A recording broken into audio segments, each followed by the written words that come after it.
salmon, the main course for my super simple but spectacular party lunch. I think the best dishes for lunch parties are the things that everyone can help themselves to.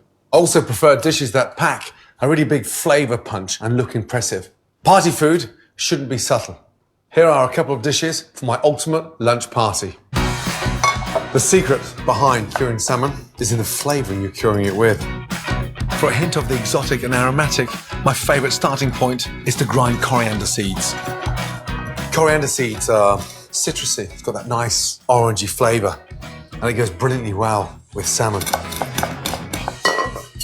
Mix that with your salt and your sugar.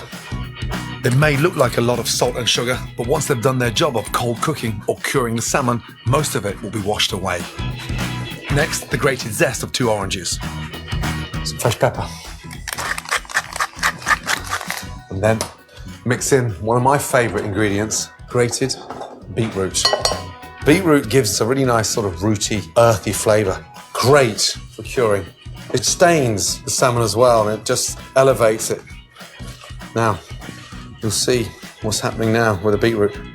The salt and sugar breaking it down. See how wet it's becoming. Now, that beetroot is ready for the salmon. If you've got a big party, 10 or 20, get a whole side of salmon, fillet it, and get it pin-boned by a fishmonger. If it's 6 or 10 guests, then this chunk in the middle is like the sort of middle part of a fillet steak, the best of the best. Pour on your beetroot, and basically what we're going to do now is sort of pack it with all the beetroot. And look at that. I mean, it looks fantastic. Next, cover your beetrooty salmon with cling film. Take your tray, lightly press, and they get something substantial, something heavy, a pot or a pan or some tins. The weight on top just speeds up the process.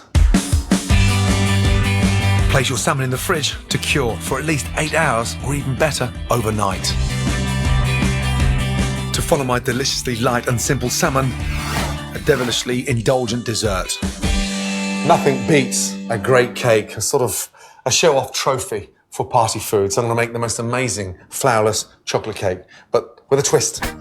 First thing first, make the caramel. Flatten the sugar, never stir a caramel. Rule number 1. Now keep the pan nice and flat. I'm going to flavour this caramel with a little bit of mint. Give it a little chop.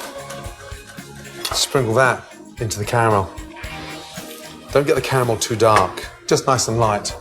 A little teaspoon of oil onto the tray and rub that in. And then pour out your caramel. If I was making a caramel sauce, then I'd put butter and cream into the caramel, but I want this nice minted brittle running through my cake. Whilst the caramel cools down on a tray, I'm going to make my cake. First, melt good quality dark chocolate in a bain-marie. Heating it directly in the pan would destroy the cocoa fats. Always in a bowl over boiling water. In a mixing bowl, sugar, 2 whole eggs and 3 egg yolks. Whisk until beautifully light and creamy and the colour changes to a light yellow. The more you mix the eggs and the sugar, the lighter that texture in the centre of the chocolate cake. Next, melt some butter into your warm dark chocolate and stir. Puts that really nice sheen, velvety, rich and tasting amazing. Add that to your sugar and your eggs. Now give that a really good mix. And when you're making flourless desserts, it really is important to work hard at incorporating air, especially with the yolks and the sugar. That natural height needs to take place at the beginning. Look at that. Looks like the perfect chocolate ganache. Then separate 4 egg whites into a bowl.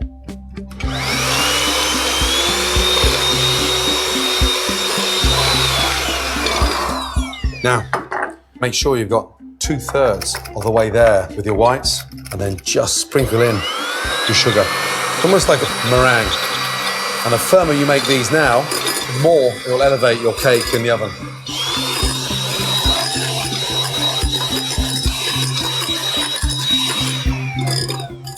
That's what you call a stiff peak. In with the whites. Before I start mixing that, I'm gonna get my caramel. Just start breaking that up. It's like little glass, sheets of glass, beautiful. Save some of your minty caramel shards for decoration. and use a rolling pin to break up the rest into small pieces. Sprinkle that in.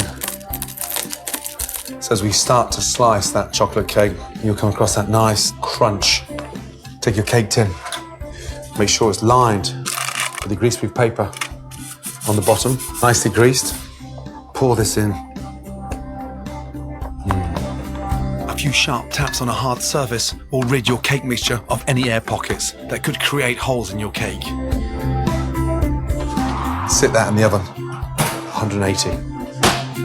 After 35 minutes, my chocolate mint cake is cooked, and whilst it cools down, I can whip up a peppermint cream topping.